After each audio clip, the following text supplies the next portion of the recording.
Wala pa.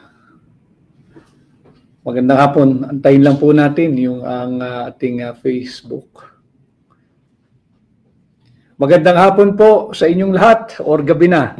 Magandang gabi. It's 6 p.m. February 14. Batiin ko po kayong lahat ng isang happy Valentine's Day at sana ay you're enjoying this very special day. Kung kayo man ay merong romantic dinner, kayo nag-romantic lunch, importante, punuin po natin ng pag-ibig at pagmamahal ang ating mga puso. At ngayon nga pong araw ng puso, pag-usapan natin ang napakaraming issue. I'll try to be as light as possible in our discussion tonight dahil alam ko naman na marami ay nasa labas kasama ang mga mahal sa buhay, ang pamilya, ang mga girlfriend, boyfriend, yung mga may mga dinner po ngayon. I'll try to make it as light as possible and I'll try to entertain as much question or comments. Magbabasa po tayo to give way dun dahil ang dami ho talaga nagpaparating ng mensahe. Hindi ko po lahat nababasa. Especially dito po sa TikTok nga ho dahil maliit masyado yung font eh. Pagpasensyaan nyo na po hindi ko mabasa lahat at ang bilis nung flow, mas mabagal po yung at mas malalaki yung font ng isa po nating pahina. Babasahin po natin ito kay James Flaviniano. Happy Valentine's. I'm working here in Kalibo, Aklan. Mabuhay kayo mga taga Kalibo, mga Aklanon. Kamusta ho kayo? At bago ko makaligtaan uli, ang Beta Rho Upsilon Fraternity. Ang Beta Rho Upsilon Fraternity, ulitin ko binabati ko ang Beta Rho Upsilon Fraternity sa pamumuno ng inyong Pangulo si President Jun Rayos. Jun Rayos of Beta Rho Upsilon Fraternity, maraming salamat sa patuloy at palagiang ninyong pagsubaybay pag tayo po ay nagla-live at nagkakaroon ng diretsyang ugnayan sa inyo katulad po ng ating ginagawa ngayong gabi. At kahapon, alam ko naman na napanood po ninyo, nasubaybayan ninyo, hindi po tayo nakapag-live dito sa ating personal channel pero ando naman po tayo sa makasaysayang Club Filipino kasama ang ating ginagalang si Pangulong Rodrigo Roa Duterte sa proclamation rally ang mga kandidato po nung tinatawag nating Duterte senatorial candidates. Siyam po kaming lahat at kami po inaproklama kagabi at muli salamat kay Pangulong Duterte sa pag-anyaya sa akin kagabi at naging bahagi ng proklamasyon na yan. Salamat kay Vice President Inday Sara Duterte sa kanyang endorsement sa ating kandidatura. Number 56 po tayo sa balota, 56, number 56. At maraming salamat Vice President Inday Sara Duterte. Yung ating pong title ngayon ay issue-based campaigning. Yes, you hear me right, issue-based campaigning. Yan po talagang ginagawa natin even nung nagsimula po yung hakbang ng Maisog. January 28 of 2024. Ang hakbang ng Maisog, ulitin ko ho, ay nananawagan sa isang gobyerno na itaguyod ang transparency, accountability, peace, and security. At hanggang sa ngayon po, yan yung ating pinapanawagan. Nakakalungkot sapagkat sinimulan po ng Marcos administration yung kanilang pangangampanya ng negative campaigning. At alam naman na po lahat yan nang sila ay nagkaroon ng proclamation noong February 11, bumira ng bumira si Bongbong Marcos, uncalled for, unprovoked, sarili niyang palo kung ano-anong sinabi, imbis na sabihin niya, alam po ninyo, tayo po ay nakapagpatakbo ng isang very successful na matagumpay at matiwasay na kampanya way back in 2022. And we really avoided yung negative campaigning dahil hindi po yan ang gustong marinig ng sambayan ng Pilipino. Hindi po, wala pong pakialam at walang panahon ang sambayan ng Pilipino sa mga bangayan. Ang kinakailangan po tugon doon sa problema ng unemployment, underemployment, inflation, yung wala pong mauwing pagkain ang karamihang mga Pilipino, ang paglaganap ng kriminalidad, ang muling paglaganap at pagbabalik ng droga. Yan ang dapat nating pinag-uusapan. Hindi yung name calling, hindi yung negative campaigning Simula pa lang, nag-negative campaign ka na. Mabuti na rin sapagkat sinimulan mo, ating sasagutin ang mga binabato mo na wala namang basihan. Kay Melody Torrigues 066, Happy Valentine's, Senador. Happy Valentine's din sa iyo, Melody. Kay Alisa, shout out, attorney from Bukidnon. Ako bahala sa iyo dito sa Kibawe, Bukidnon. Maraming salamat at sa tulong po ninyo. Si Dodong, maayong hapon, Attorney Vic, maayong gabi. God bless from Butuan, Mindanao. Mabuhay po kayo. Thank you, Dodong. Kay at Odette, gandang gabi, Attorney Vic. Rodriguez, vote straight, Team Suka. Ayan na naman si Team Suka. O ito rin, si Dangs. I vote for you, Attorney Vic, from Singapore. Solid Team Suka kami.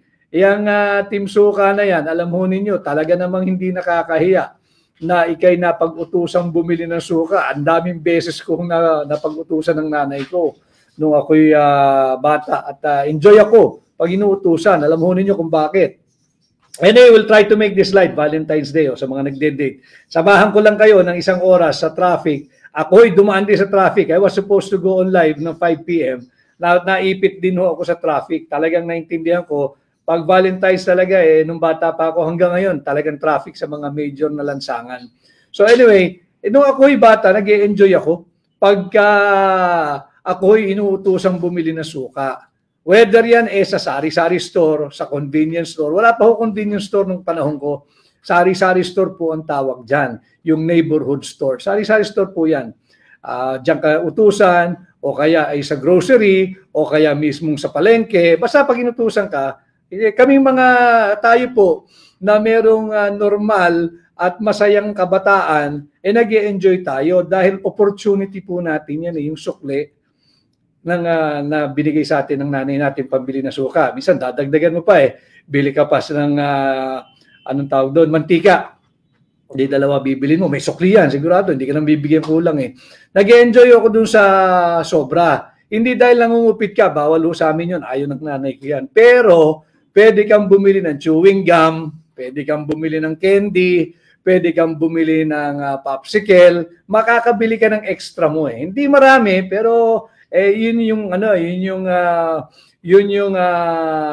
benepisyo. Pagka sinunod mo yung magulang mo, pwede kang bumili. Small items, yan, chewing gum, candy, crackers, o yung mga chips, o kaya ice cream. Kaya pagka naalala ko, very popular po yung Team Suka. Yes, napag-usapan po namin kahapon yan. Kaya yung higit na nakararaming Pilipino, pati kabataan, wala pong nakakahiya na kayo ay pinabili ng suka. Huwag ho kayong makikinig dyan sa mata pobreng yan. Yung mata pobreng yan, yung mandato niya galing sa atin, sa ating lahat. Huwag po tayo makikinig dyan. And again, as our title, nababasa ninyo, issue-based campaigning. Yan ang ating dinadala dito sa Hakbang ng Maisog. Issue-based campaigning. Nais ko rin palang batiin, nabasa ko kanina, si Joey, si Joie de Vive, yung kanya pong page na naglabas siya. Kasi nga, sinimulan ho nila yung negative campaigning. Babalik tayo ngayon. Hindi natin sasabayan yung negative campaigning. Issue-based po tayo, katotohanan. Kung gusto ninyo ng ganyan, gusto ba ninyong pag-usapan natin kung sino sa mga buhay ninyo? Salamat kay Joa de Viva. Salamat po at may naglabas nito. Tanungin po ninyo dyan sa banat ng banat na yan. Gusto mo bang pag-usapan natin kung sino sa buhay mo si Maya Santos? Gusto mo bang pag-usapan natin yung mga pangalang Richard Cambe, yung Jennifer Jen Corpus, yung Arman Padilla, yung Zenaida Ducot? Gusto mong pag-usapan yan? Kung gusto mo, okay sa amin, pag-uusapan natin yan. At yan ay issue-based. Gusto mo bang pag-usapan natin yung affidavit nung tinaguri ang Pork Barrel Queen na si Janet Napoles na dated 26 May 2014? Yan ba ang gusto mong tahaking landas? Kung gusto mong pag-usapan yan, pwede. Total, masyado mong minamaliit ang ginagawang mangmang ang sambayan ng Pilipino, pag-uusapan natin yan. Gusto mo ng issue, pag-uusapan natin yan. Gusto mo bang pag-usapan natin yung biggest drug haul in the history of Philippine drug enforcement? Yung dyan sa Alitagtag, Batangas, yan ang issue natin ngayong eleksyon. Ito pag-usapan natin. Di ba? Total, kamo naman, minamaliit mo yung higit na maraming Pilipino na naghihirap. At karamihan nga dyan, ang mahal-mahal na nga ng bigas sa ilalim ng administrasyon mo. Ang ginagawa na nga lang pang sarsa dyan, suka. Minaliit mo pa yung suka. Pag-usapan natin itong isyong suka. Yung vice cam and budget report, ito pag-usapan natin. Gusto mong ganitong usapin, hindi kami sasabay sa iyong negative campaigning. Aangat namin ang level ng diskurso ng mga usaping panlipunang mahalaga. Kagaya ng yung Alitagtag drug haul. Nasaan na yan?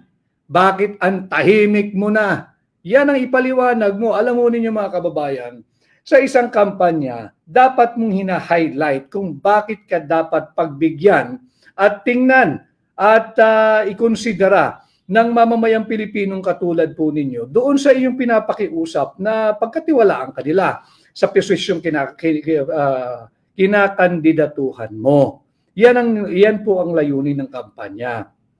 Ang isang kampanya, dapat ipakikita mo bakit kanila dapat pagkatiwalaan, pahiramin ang inyong sagradong mandato, bakit ka dapat suportahan at iboto. Hindi yung makapanira ka. Naiintindihan ho natin siya sapagkat wala siyang masabing continuity ng kanyang programa. Wala naman siyang naisimulan Wala siyang nasimulang programa. Pag-usapan natin ang issue. Sa issue pa lang yung vice cam report mo, yung anomalous, illegal, immoral, criminal, and unconstitutional bicameral conference committee report. Yan ang ipaliwanag mo. Yan ang ipaliwanag mo. Yan ang isagutin mo yung bakit meron 28 item na blanco na nung tinotal ay nagkakahalaga ng 241 billion pesos. Saan ninyo dinadala ang pera ng Pilipino? Yan ang sagutin mo, hindi yung, I'd like to think mga kababayan, parte ito ng kanilang diversion scheme para mawala yung usapin dito sa kanilang incompetence, dito sa kanilang corruption, dito sa kanilang kurakot. Ito po yung mga issues na hindi nila malabasan.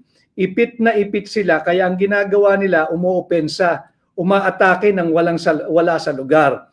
Unprovoked, unnecessary, uncalled for. Ngayon, kami naman sa Duterte senatorial candidates, karapatan naming sumagot sapagkat hindi naman pwedeng tayo magpapagaslight at they will try to change and they're changing the narrative na sila yung punong-puno ng anomalya, maghahanap sila ngayon ng isang pamamaraan to deflect yung issue palayo sa kanila. Hindi po, well, ako personally, I can only speak for myself, bilang hakbang ng maisog, hindi po ako papayag. Hindi po ako papayag pag-usapan natin ang mga issue. Ano po yan? Yung Bicameral Conference Committee report, hanggang ngayon hindi mailabas ng House of Representatives yung enrolled bill, yung kopya ng enrolled bill. Nakakuha po tayo, ipinakita ko sa inyo nung makailang araw, na meron tayong nahalukat dyan sa archive section ng House of Representatives. Unsigned po. Unsigned ng Senate President, unsigned ng Speaker of the House, unsigned ng Senate Secretary, unsigned ng Secretary General ng House of Representatives, unsigned ng Pangulo ng Pilipinas yung enrolled budget na nandiyan sa archive section ng House of Representatives. Hindi nila pwede sabihin draft yun. Gagawin na naman tayong mangmang ng kongresista ng Marikina baka sabihin na naman niya draft yan. Archive section na yan, archive.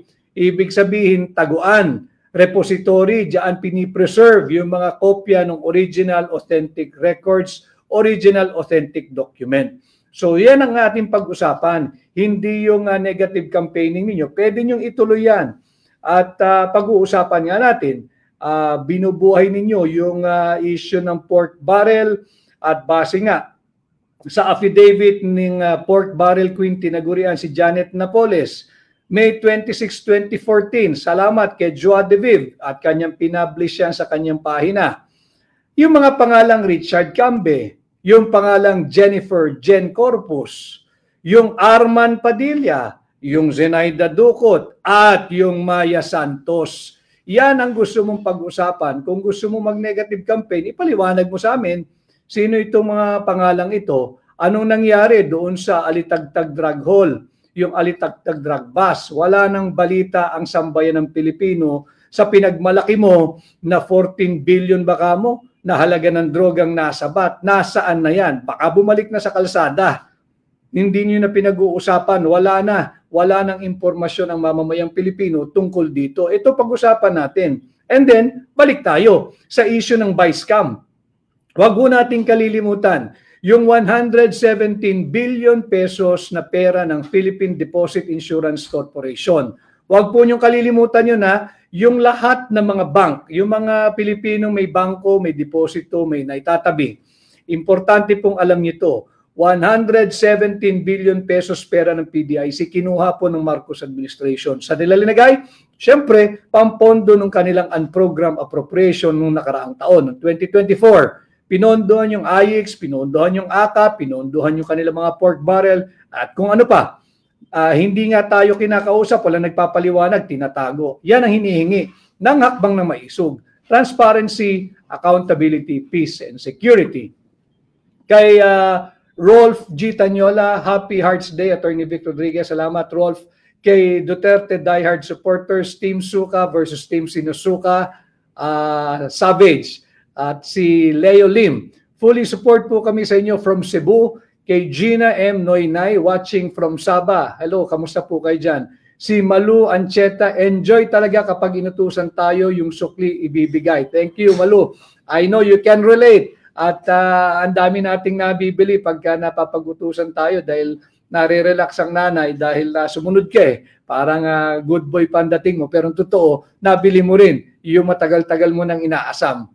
Si Elizabeth Damaso, magandang hapon po, Attorney Vic, iboboto ka namin. 5 kami sa family ko. Maraming salamat, maraming salamat.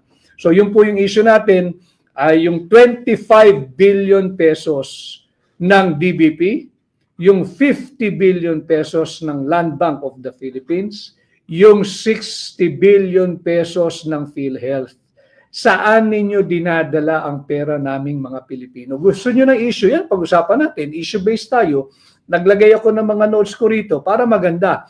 I'm trying to make our live tonight a little light, but it cannot be. Marami po talagang seryosong problema ang ating bansa na nangangailangan ng mga seryosong taong kayang magbigay ng seryosong solusyon. Kaya ito po dito sa ating pakikipag-ugnayan sa inyo ng live, issue-based campaigning po ang ginagawa ng hakbang na maisog. Hindi naman kami nag-resort sa negative campaigning. Natataon lang na talagang lahat ng ginawa ng administrasyong ito panay negatibo. And let me just bring this one up to you.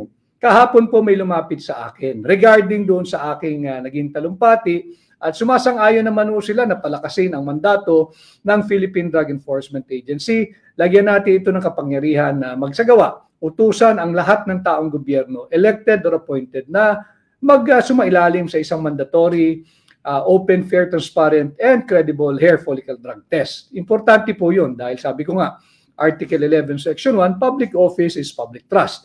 At lahat ng panahon dapat ay may pananagutan ang lahat ng taong gobyerno sa kanyang nasasakupan, sa kanyang nasisilbihan, in this case sa ating po mga Pilipino. So ito po dapat natin pinag-uusapan. May nagsabi sa akin, hindi ko nga alam negatibo na raw ang lahat ng ginagawa ng administrasyong ito. Minsan lang silang may pag-asang magpositibo, tumanggi pa sumailalim sa drug test. Yun nga rin ho ang hindi ko maintindihan Negatibo na sila sa lahat ng ginagawa nila, tsansa na magpositibo, tumanggi pa. So gusto ninyong issue-based, gusto ninyong sagutin namin. Yung inyong mga negative campaigning, sasagutin natin. Basta tanda lang din kayo. Nasaan yung 500 billion flood control funds? Nasaan? Yan, sagutin nyo yan. Hindi negative campaigning to, issue-based ito. Sinabi nila ito sa kanilang SONA, 500 billion pesos sa loob lamang ng 2 taon ang kanilang inubos at sinasabing merong higit kumulang 5,500 flood control programs. Nasaan? Issue-based tayo. Negatibo ang dating sapagkat negatibo ang inyong performance. Wala kaming makita. Wala kayong nagagawa pang mabuti sa sambayan ng Pilipino. Mangangalahati na kayo sa inyong termino. Mga kababayan, 6 na taon lang itong mga to, huwag tayong pumayag. Ngayon, tama yung sinabi ni Pangulong Duterte kahapon. At ulitin ko. At ganun din naman yung sinasabi ko, kahit saan ho ako magpuntang lugar. Ako'y nagpipresenta, nagpapasukat, nagpapakilatis, nagpapakilala, at nagpapasuri. Kung sakasakaling sa tingin po ninyo, ako'y karapat-dapat na pairamin ang inyong mandato at ng inyong boto, tulungan po ninyo ako maging senador number 56 po sa balota, si Atty. Vic Rodriguez. Subalit, kung sa tingin naman ninyo na kontento na kayo sa ganitong uri ng korupsyong nagaganap sa ating lipunan, higit na talamak ang korupsyon, kung happy kayo, kung kontento kayo, meron pa silang 3 taon, di doon nga naman kayo sa kanila. Tangkilikin nyo sila. Huwag nyo kaming samahan sa Team Suka. Pero kung gusto ninyo ng totoong pagsisilbi, alam ho ninyo, ulitin ko yung sinabi ko kagabi, ang suka ang kalaban ng mga tanso. Ang suka ang kalaban ng mga gintong peke. At ang suka ang kalaban ng mga mambubutol. So the choice is yours. Kaya nga po tama si Pangulong Duterte, kung masaya kayo kung sasabihin ninyo na higit na mas maraming nabibili ang 1,000 nyo ngayon kung iahambing mo sa halaga ng 1,000 ninyo nung nakaraang 2 taon, ipagpatuloy nyo, ibigyan nyo pa sila ng 3 taon na ganitong uri ng pamumuhay. Kung sa tingin ninyo na mas mababa ang droga at mas mababa ang kriminalidad dito sa administrasyong ito, di yung 3 taon, bigay pa ninyo uli sa kanila.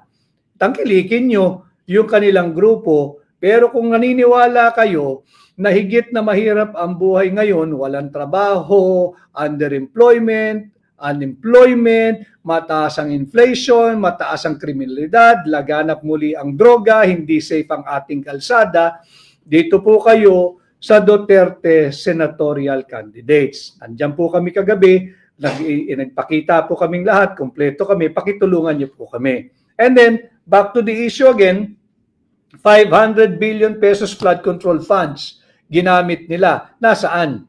Gusto niyong pag-usapan ang issues natin, panagutin po natin sila. Anong nangyari doon sa flood control funds? 200 inosenteng Pilipino patay. 200 inosenteng Pilipino patay, nalunod sa baha dahil ninakaw yung pera para sa flood control programs. Huwag po niyong kalilimutan yan. Iyan ay isang katotohanan. 200 inosenteng Pilipino patay dahil sa pagnanakaw ng pondo na para sana ay sa flood control funds. Yan ang ating pag-uusapan. Kay Marlo Magno, mabigyan sana ng transparency ang mga mamamayan kung saan ginagastos ang pera ng Pilipinas. Tama po yun. Pati po yung 25 tonelada ng ginto na reserve ng Central Bank natin, ng Bangko Sentral ng Pilipinas, nagbenta sila. Hindi malinaw, kanino nila binenta? Wala hong sagot sila rito. Wala pong transparency. Kanino nila binenta? Importanteng malaman natin kanino nila binenta at magkanong halaga nila binenta. Kung magkano man ang bentahan dyan, per ounce, per kilo, per ton. Kinakailangan alam natin. Dahil baka naman nagisa na naman tayo sa sarili nating mga mantika. Yung ginto, baka sila rin ang bumili. Ibinenta ng Bangko Sentral kung kani-kanino na sila lang din pala. Hindi po yung Bangko Sentral. Ito mga korap sa gobyerno. At baka sweetheart deal pa yan, bagsak ang presyo. Ito yung mga pananagutan dapat nilang ipaliwanag. Kaya nga lagi ko sinasabi, issue-based campaigning tayo. Pag-usapan natin ang issue. Nasaan yung 25 toneladang ginto na reserve ng Bangko Sentral ng Pilipinas? Kanino ninyo binenta at magkano ninyo binenta?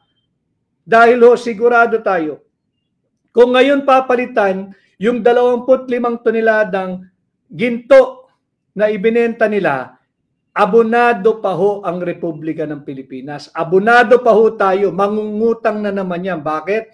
higit pong mataas ang presyo ng ginto ngayon sa bentahan o sa merkado.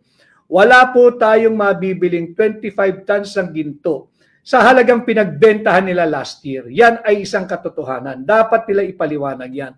Saan nila dinadala ang pera nating mga Pilipino?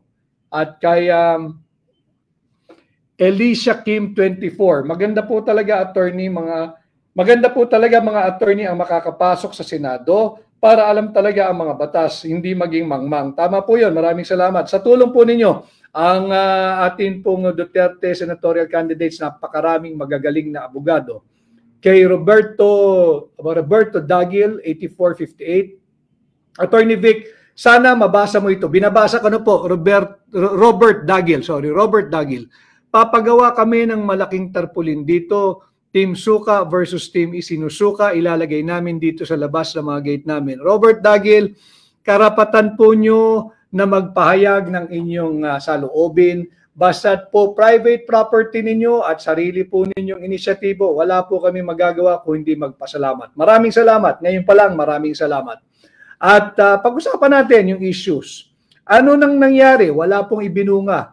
Yung kanyang excessive foreign trips. Yung kada biyahe ng biyahe, natandaan po nyo yan, unang 2 taon sa pwesto, biyahe ng biyahe, ang naiuwi, pangako.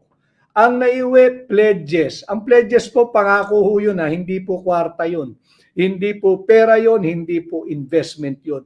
Pangako lang ho yun. At siyempre, kinakailangan i-justify ng mga iba't ibang departamento. Marami daw napirmahan na MOU. Alam ho ninyo, ako'y naging aktibo sa practice sa pribado. Yung MOU, pagka mayroong mga pagpupulong na malalaking negosyante, lumilipad ho ang MOU.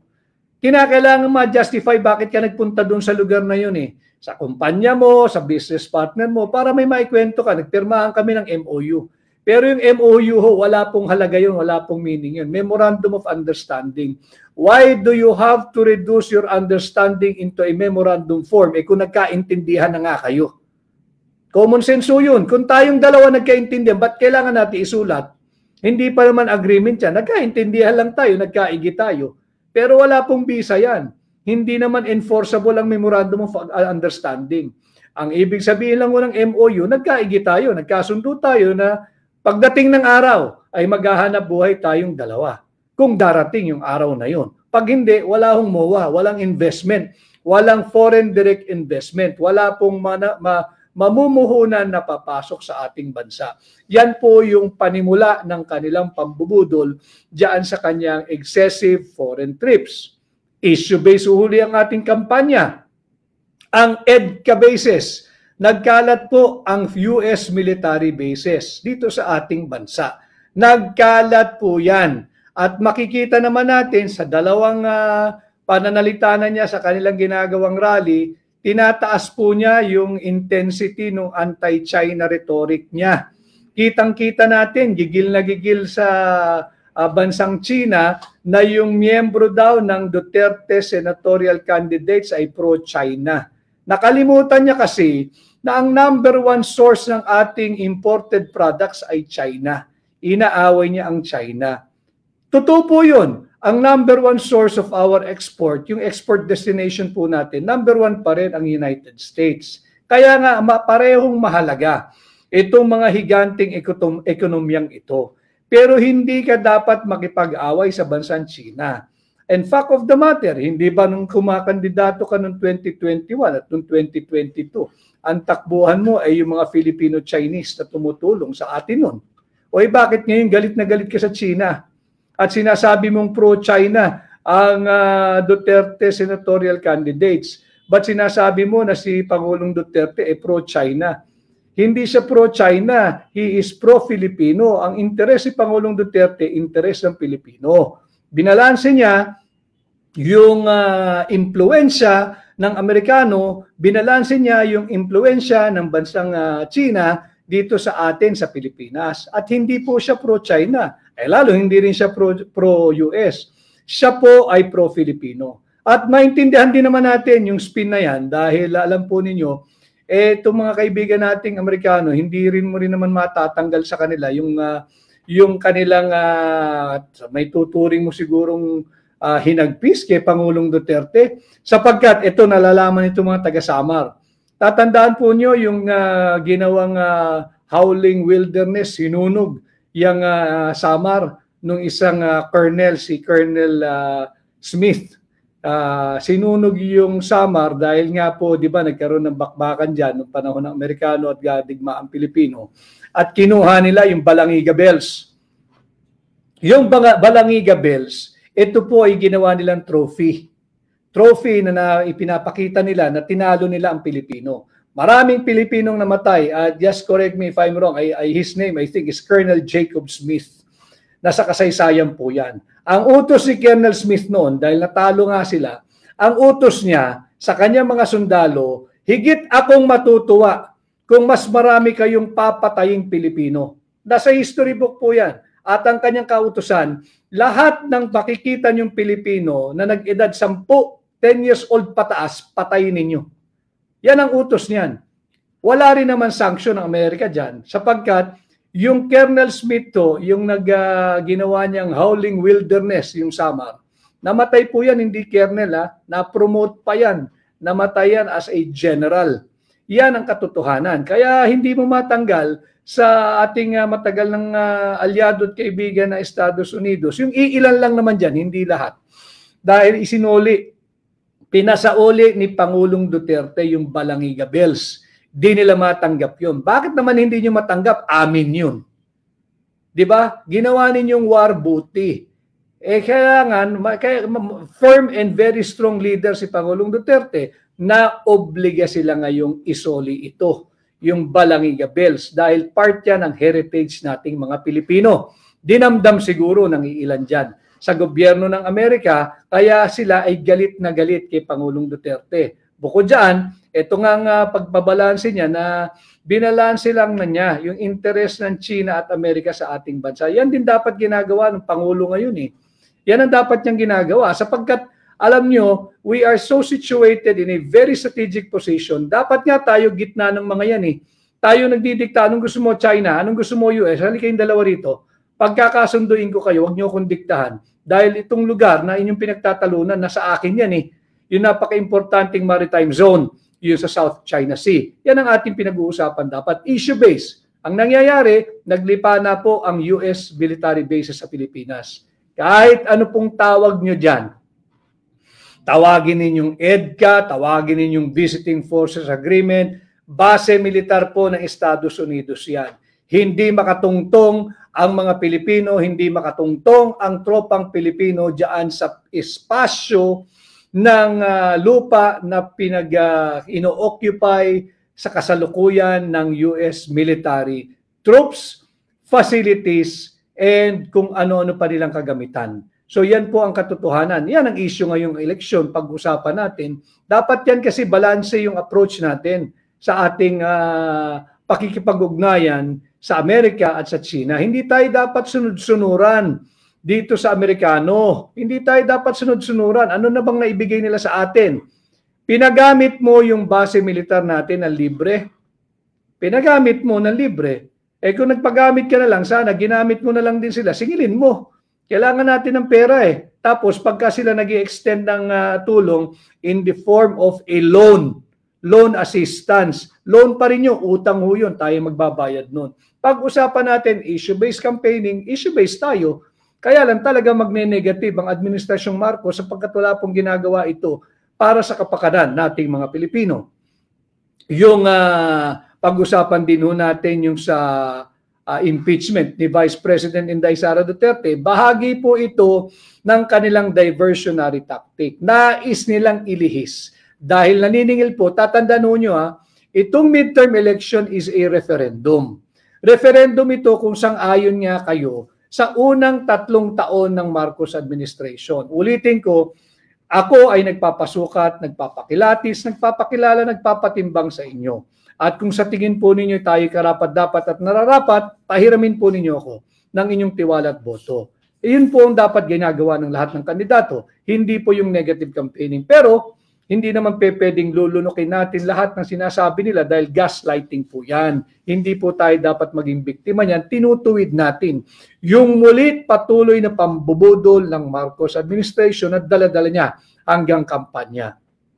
Kay Aline Samson, Team Suka, the lucky 9 lang malakas sa OFW here from Hong Kong. Salamat.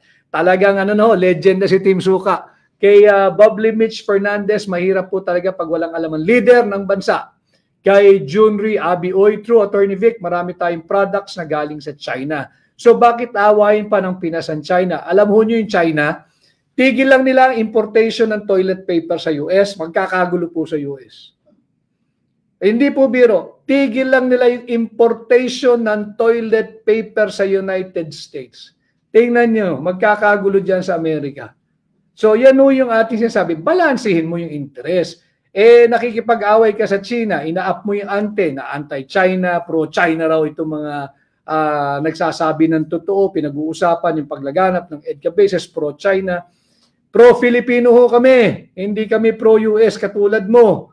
At hindi rin kami lalo pro-China, kami ay pro-Filipino. Kami ay Pilipino at ang nais naming patuloy na paglingkuran ay ang mamamayang Pilipino. Si Erwin R. watching from Taiwan. Hello. Kay Juraiza Agbon, my whole family will secure a vote for you, attorney. Marami pong salamat. Kay Remy in Holy Land, yes to Senate, Attorney Vic, salamat. Kay At Odev, thank you sa pagbabasa ng comments, Attorney Vic Rodriguez. Again, as I have said at the beginning, I'll try to make this as light as possible. Tanggapin ko ho yung mga tanong ninyo. Iboboto ko to parang lalaking version ni late Senator Defensor Santiago. Maraming salamat, Champway. Kay Kathy Magbago, solid Team Suka here in Singapore. Kay Chacha_2028, hello po Team Suka, nanonood from Malaysia. Tatandaan po ninyo ha, ang suka ang kalaban ng tanso. Ang suka ang kalaban ng peking ginto, ang suka ang kalaban ng mga mambubudol. Papa Bear, sunog si Bungag sa message mo, boss. Yung mga tinda ng suka, may diploma siya, wala. Kaya nga po, walang nakakahiya kung ikay nagtitinda ng suka. Alam mo ninyo, maliit o malaki ang hanap buhay mo, mataas o mababa ang iyong katungkulan sa isang kumpanya, basta't po marangal kayong nagtatrabaho, malinis ang perang inuuwi ninyo sa inyong pamilya, kahit po nagtitinda kayo ng suka, kahit po tagabili kayo ng suka, wala po kayong dapat ikahiya. Ang dapat mahiya, yung mga magnanakaw sa gobyerno. Ninanakaw yung flood control funds. Dahil sa pagnanakaw ninyo ng flood control funds, 200 Pilipino inosente patay, nalunod sa baha dahil ninakaw ninyo yung pera para sa flood control funds. Yan ang nakakahiya. Iyan ang kasumpa-sumpa. Yan po dapat ang pinag-uusapan natin. And again, I'd just like to mention, hindi kami nagkikita nito, but nasusubaybayan ko from time to time, kanina medyo may oras ho tayo, yung page ni Joa de Viv. Salamat sa kanya. Kaya nga sabi natin dito sa promotor ng negative campaigning, tanungin mo muna sarili mo, sino si Maya Santos? Bisitahin ho ninyo yung affidavit ni Miss Janet Napoles dun sa pork barrel, yung tinatawag na pork barrel queen. Yung affidavit ho niya noong 26 May 2014 sa, I believe, in the Senate. Tanong nyo dito sa nagpromotor ng negative campaigning, sino si Maya Santos? Tanungin mo rin sa kanya, sino yung Richard Cambe, yung Jennifer Jen Corpus, yung Arman Padilla at Zenaida Ducot. Yan ang gusto nyong pag-usapan natin. Sagutin ninyo. Si The Princess, salam and good eve po, Sir Vic. I want to volunteer as your paralegal here in Balindong, Lanao del Sur. Maraming salamat, The Princess. Yun nga po, dito po kayo makipag-ugnayan. Mahirap pong hanapin isa-isa po yung mensahe nyo. Paki-message po nyo diretso dito. Si Princess. Paki-message po diretso rito para po makasagot kami ng diretso dahil nalulunod po talaga, nalulubog doon sa mga messages. OFW Taiwan VP Sara supporter. Salamat sir at andyan kayo. Huwag po kayong susuko. Sir, isa ka sa asahan namin po ng mga OFW din po. Maraming salamat din po sa tiwala ninyo yung mga OFW sa Taiwan. Kay Fahonggi Umahan, God bless you sir. Salamat. Kay Neth Ramos, shout out po from Japan. Oy, yung ating mga kaibigan, sila Vani, sila Juliet, maraming salamat. Sila Ling, nandyan po sa Japan. May activity po sila ngayon darating na linggo. Sana ho ay nais ko sanang dumalo pero alam naman ho ninyo tayo'y kandidatong independent, hakbang na maisog at ngayon ay adopted na ng 2 partido. Limitado po yung ating pondo. Personal money po natin ito. Atin pong minamaximize whatever little we have. Importante makipag-ugnayan po ako sa inyo kahit siguro via Zoom for now. But in time, I will visit you again there kagaya po ng ating pakikipag-ugnayan in the past with you. Kay Ansari Ganyon Tantong, Sir Vic, Sir Attorney Vic, update po sa Supreme Court versus Upper Lower and Office of the President. Nag-aantay din po tayo sapagkat yung kautusan ay 10 days from receipt of the order asking them to file their comment. So hindi po natin alam kung kailan nila natanggap, kung kailan nailabas yung summon ay yung kautusan na yan, kung kailan na-serve sa kanila. So ang 10 days ay magsisimula mula nung kanilang natanggap. So antayin po natin, but malapit na po yan. Kay Feli Ordonez, tama ka, Team Suka, go, go, go. Tensya na po kayo, medyo gagamit tayo ng ating salamin. Kay Graphic Solid Duterte, Team Suka, yung Team Suka talaga tumatak na eh. Si Lynn Resentes, kay Raquel Quijano, hi Attorney Vic from Hong Kong. Hello Raquel. Kay Cresana Tukay, how to contribute to your campaign. Ang may tutulong po ninyo talaga bukod sa kung ano mang halaga, tulungan po ninyo akong mangampanya sa inyong pamilya, sa inyong kaklase, sa inyong kaibigan, kapitbahay, kaprobinsya, sa lahat po, kaya katrabaho, sa inyong empleyado, sa lahat po ng Pilipinong inyong kilala, saan man pong panig ng mundo. Malaking bagay po sa akin yan.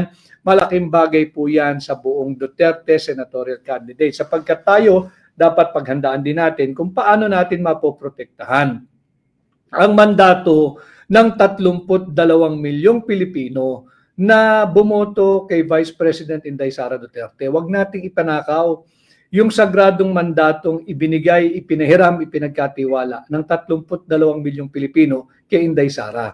Hindi lang po si Inday Sara ang usapin dito. Ang ninanakaw po ditong malinaw ay yung sagradong mandato ng 32 milyong Pilipino. At ang mga nagnanakaw is the same old gang. Itong mga elitistang mambabatas diyan sa Kongreso. Sila ang nagnanakaw, ninanakaw na pera natin. Di ba? Malinaw na yan. Sa AKAP, sa AIX, yung flood control funds, ninanakaw. Anong resulta? 200 inosenteng Pilipino patay dahil ninanakaw ninyo yung flood control funds. Pati ba naman ang posisyon ng pangalawang Pangulo, pananakaw natin? Wag po tayong pumayag. Ay ninanakaw na ho yung ating karapatan eh. Yung karapatan sa malayang pagpapahayag, ninanakaw na rin. Sinubukang imbestigahan yung mga miyembro ng tinatawag nating new media, yung mga social media vloggers. Subalit, very good move naman sila, tumakbo sa Korte Suprema. Kagaya po ng ating ginawa, tumakbo tayo sa Korte Suprema. Ano pong sinabi ni negative campaigner? Tayo daw po'y destabilizer. Imaginein mo, hindi pa nagsisimula ang kampanya, nagne-negative campaign na siya. Bakit? Wala ho siyang maipakitang performance.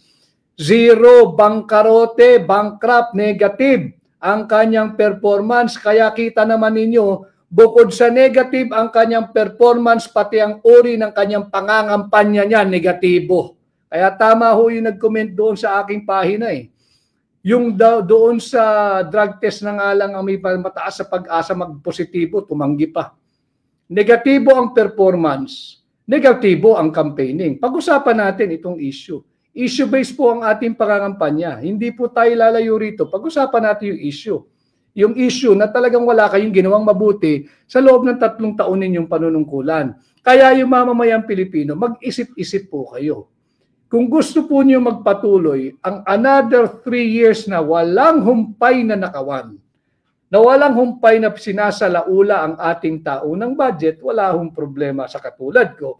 Do you go for his team, yung nagre-resort sa negative campaigning? Negative campaigning, tanungin nyo siya. Anong significance ng pangalang Maya Santos? Tanong nyo siya. Kung merong isang press conference, kung may matapang na miyembro ng mainstream media, yung mainstream media na yan, alam mo ninyo, walang binalitang tama na yan.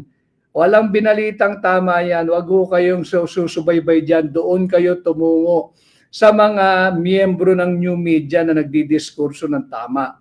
Yan po ang ating pag-usapan. Tanong niyo siya, ano ang kahalagahan o significance ng pangalang Maya Santos sa kanya? Tanong niyo po siya, ano po yung kahalagahan ng Janet Napoles affidavit tungkol sa pork barrel na kanyang in-execute ni Ginang Janet Napoles noong 26 May 2014. Yan ang ating pag-usapan. Tanong niyo sa kanya kung pamilyar ba yung pangalang Richard Cambe, kay Jennifer Jen Corpus, kay Arman Padilla, kay Zenaida Ducot, at higit na mahalaga yung Maya Santos. Tanong niyo po sa kanya yan bago siya mag-resort sa negative campaigning. Tanong niyo sa kanya kung gaano kahalaga yung mga pangalan na yan at ano yung significance ng 26 May 2014 affidavit ni Janet Napoles tungkol doon sa pork barrel. Yan ang ating pag-usapan. Pag-usapan natin, anong nangyari doon sa Alitagtag, Batangas Drug Hall. Tahimik na. Wala nang narinig ang sambayan ng Pilipino. At pag pinagpatuloy niya yung negative campaigning, sasagot lang naman ho kami. O ako siguro, bilang parte ng transparency and accountability, transparent ho kami sa hakbang ng maisog. At sasagutin natin yan sa abot ng ating makakaya. Kung gusto niya ipagpatuloy yung ganyan, di mabuti, di lalo nating malayang pag-uusapan ang lahat ng napakaraming issues na gustong malaman ng sambayan ng Pilipino. Kay Marisa Adriano, basta fair, nasan ka na? Basta fair ang COMELEC, malinis ang eleksyon, panalo ang Duterte team, attorney, maraming salamat. Kay Cindy Valiento, Solid Duterte at PDP Laban Senators in Abu Dhabi. Thank you, Cindy. Tulungan niyo po kami mga kampanya dyan. Dahil limitado po yung ating pondo. Nakita naman ninyo kung gaano kagara yung rally nung nagpapasimula ng negative campaign. Ang gara, napakalalaki ng venue, pera nyo po yun. Tax po natin yan. Bahagi po yan ng pera natin. So hindi niya po pera yan. Kaya kita naman ninyo, kami pinagsisiksikan na lang doon sa venue natin kahapon sa San Juan sapagkat limitado ang pondo, wala po kaming reklamo roon. Mas mainam pong mga kampanya na limitado ang pondo para po pag hinatid ninyo ang buong Duterte senatorial candidate sa Senado, hindi po kami magnanakaw dahil wala po kaming ginastos na malaking pera kagaya ng ginagastos ng Marcos administration. Kay Pin Abdil, hi, please notice my comment, sir. Attorney from Basilan po. Oh yeah, Pin Abdil. Binabasa ko na ang iyong comment, ikakampanya kita dito, sir. Maraming salamat at happy Valentine's sa inyo dyan, Pin Abdil. Kay Lorvie Roaring, you will surely win, Attorney Vic, together with all the candidates of the Team Suka. Thank you, Lorvie. Kay Ryan, Senator Attorney Vic, walang sasarap sa hapagkainan ng masang Pilipino kung walang Team Suka. Tama po yan. Hindi ka makakagawa ng paksiw na lechon kung walang suka. Mas marami kang masang Filipino na nagmamahal sa suka, OFW. Maraming salamat. At hindi rin po sasarap ang adobo kung walang suka. Yan po ang katotohanan. Kaya sumali na po kayo at suportahan ang Team Suka. Ayan po ang ating trending ngayon, si Team Suka. Kay John Arthur Aceveda, in Jesus' name, you will be a newly elected senator. Salamat po. Shout out from Bahrain, attorney. Maraming salamat. Sino ito? Straight vote, Duterte team. Hindi ko mabasa agad ha. Vote straight, team Duterte. Kay Prince joined. Kay Ana Joyam from Belize. Kay Lito Kaluma, we believe in your sincerity. I'm willing po to donate tarpaulin for our place. Pwede po pa-send ng standard print ng tarpaulin ninyo. God bless po. Dito kasi meron kaming mga kandidato, meron kaming kinakailangang isumiti after the campaign.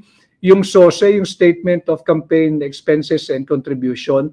Paki-message po ako dito para po pati yung mga tarpaulin dahil wala po talaga akong pinapagawang aking tarpaulin. Ito po'y nakikita ko na lang po kung saan-saan meron akong tarpaulin eh. Pero para lang po for record, isendan niyo po ako ng message dito, padadalan ko rin po sa inyo yung template para po may record ako nang sa ganun, pag nag-submit po ako ng compliance ko sa COMELEC, wala namang masasabi sa akin yung COMELEC na hindi ako tumupad doon sa pag-fill up at pag-sumite ng SOSE. So yun po ang ating pinag-uusapan ngayon, issue-based campaigning, yan po dyan kilala ang hakbang ng maisog, nananawagan po ng transparency, accountability, peace and security. Ayaw po namin ng negative campaigning at hindi kami dapat sisihin nung namumuno ng negative campaigning kung walang mabuting maibalita ang kanyang grupo sa kampanya. Bakit? Hindi naman kasalanan ng kanyang mga kasamang ini-endorso. Kasalanan niya. Hindi siya nagtrabaho sa loob ng 3 taon. Wala siyang may pakita. At ang resulta, ito, 117 billion pesos na pondo ng PDIC kinuha nila. 25 billion pesos at 50 billion pesos pondo ng DBP at Land Bank kinuha nila. Anong sabi ng International Monetary Fund? They have to make a capital restoration very, very soon para hindi na malagay sa alanganin ang Land Bank at DBP. IMF po nagsabi niya na International Monetary Fund. They have to restore the capital they have taken from DBP and Land Bank. At ganun din yung 60 billion pesos ang PhilHealth. Paano natin kakalimutan yan? Ang dami-daming mahihirap ang nakaasa sa PhilHealth. Binigyan ni Bongbong Marcos funding zero. Zero ho ang pondo ng PhilHealth ngayong 2025. Kaya sinasabi natin, unconstitutional yung 2025 budget. Sana dinggin agad ng Korte Suprema, mag-issue na ng TRO at permanent injunction later on dahil talagang unconstitutional itong 2025 budget. Kaya hindi po natin lulubayan itong usaping ito. Ang usapin po ay corruption, ang usapin po ay budget, ang usapin po ay droga, at ang usapin po ay itong illegal na impeachment na isinampa laban kay Vice President Inday Sara Duterte.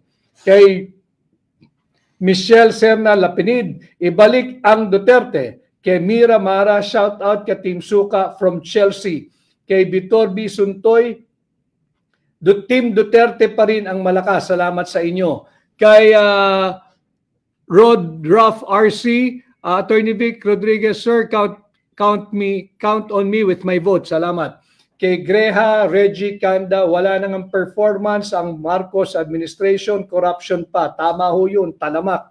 Negatibo na ang performance, walang maipakita, talamak pa ang korupsyon, talamak ang kriminalidad, talamak ang droga. Pag-usapan natin ang droga. Nakita naman ho ninyo, sinagot din niya, hindi lang isang beses, kundi 2 beses, ayaw sumailalim sa isang open, fair, transparent, and credible hair follicle drug test. Malinaw dyan, pati yung sinasabi ng Article 11, Section 1, hindi raw po yun related. Paano hindi related?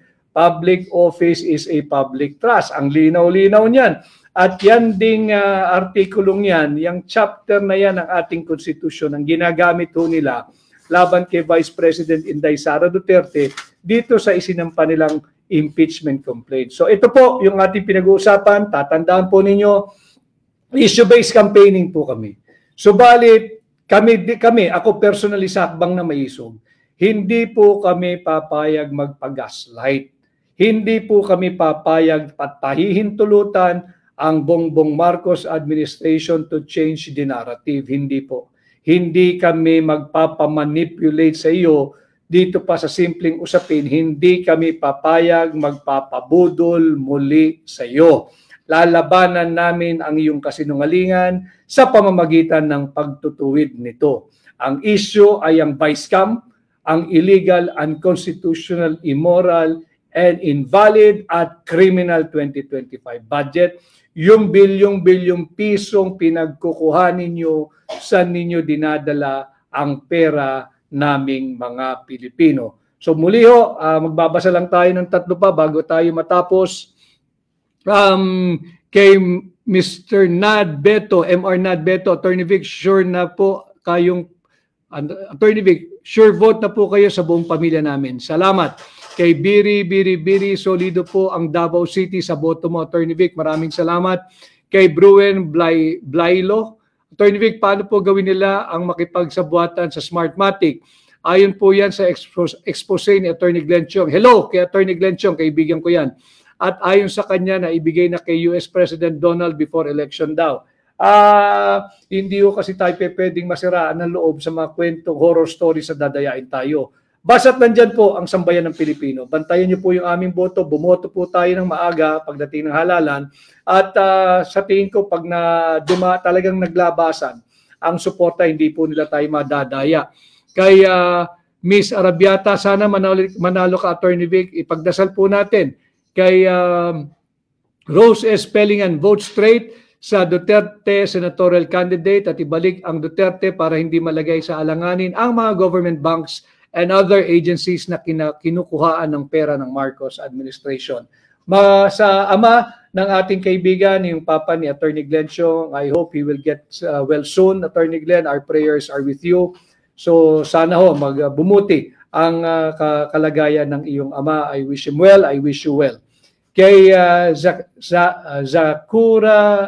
Sakura Gi, napaka-humble niyan ni Sir. Ako pa nahiya para magpa-picture. Tulungan natin, Attorney Vic, para Senado. Maraming salamat. Maraming salamat sa inyo.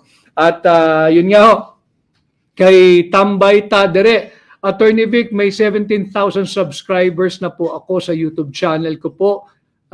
Paggamit po ng vlog mo. By all means, Tambay Tadere, gamitin po niyo, i-content ninyo, i-recontent ninyo. You are even free to criticize me if you think I am worth criticizing or if I have to be criticized. Dito po sa ating pahina, lagi ko sinasabi, buhay ang demokrasya, hindi po tayo takot na nababatikos o kinikriticize. Alam naman natin yung troll, alam naman natin yung mga pakawala ng yung mga kumikita lang sa pagbabash, hindi po natin binabasa, hindi natin pinapansin yun. Pero ang tunay na diwa ng demokrasya, dapat handa ka rin marinig ang negatibo dahil dyan lamang bubuti lalo ang iyong pananaw sa buhay at lalo na kung kayo nasa gobyerno, taong gobyerno ka, lalo mong pagbubutihin ang pagsisilbi pag open ka sa valid and honest expression of criticisms and dissent. Kaya I like Pilipinas. God bless you to your plan to get on Senate office po. Salamat. Kay Ivan Absede, OFW Saudi Arabia, full support sa inyo, Attorney Vic, at lahat ng Duterte senatorial candidates. Marami pong salamat. Kay Gentle Lion, keep safe in your campaigns, Attorney Vic. God bless you always. Marami pong salamat at God bless you rin po. At we're down to our last minute. Basahin ko lang po. Enjoy po ninyo itong araw ng mga puso, yung inyong mga dates sa inyong mga asawa, inyong special someone, inyong pamilya, inyong mga anak. May nabasa ako kanina. Maganda po ito. Share ko lang sa mga amang katulad ko. May nagpadala po sa akin. Tama naman. Maganda po ito. Ang sabi po dito sa pinadala sa akin. For fathers with daughters. So that your little girl won't settle for less. Be her first Valentine and her mama's forever Valentine. Tama po yun. So lahat ng amang kagaya ko yung inyo po mga anak, so that your little girl won't settle for less, be your little girl's first Valentine and her mama's forever Valentine. So happy Valentine's po sa inyong lahat at magkita-kita po muli tayo. I'm not sure if my schedule will permit me to be with you tomorrow, but basta't meron pong pagbukas ng oras, samahan po ninyo ako sa ating pagla-live, sa ating diretsyong pakikipag-ugnayan sa inyo. And yes, kami po sa Akbang ng Maisog at Duterte senatorial candidates, kami po ay issue-based campaigning, pero kami po sa Akbang ng Maisog hindi aatrasan ang mga maling paratang na ipinupukol ng ating katunggali, lalo na pag ito ay sinimulan nila sa negative campaigning. Sasagot po tayo, tanong po niyo sa kanya kung sino si Maya Santos. At meron tayong kaibigan dyan, ayoko